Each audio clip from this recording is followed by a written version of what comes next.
Hello guys, and this video is sponsored by Discord's noise suppression feature.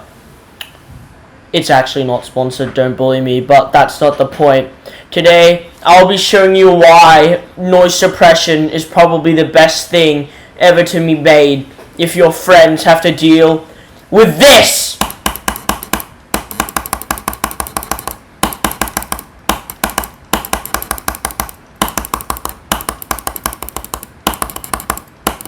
These are the clicks of an average Geometry Dash player.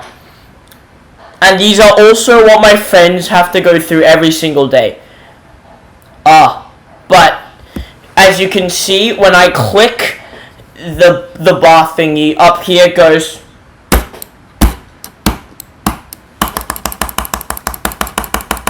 But when I turn on noise suppression,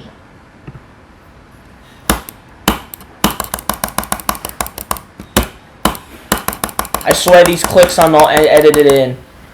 Also, it cuts out when I'm clicking because it's muting me when I click or something like that. I don't know. Now, as you can see, when I am clicking, the bar doesn't going up. The bar doesn't go up at all.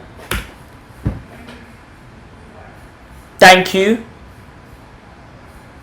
for watching this stupid video. Okay, bye.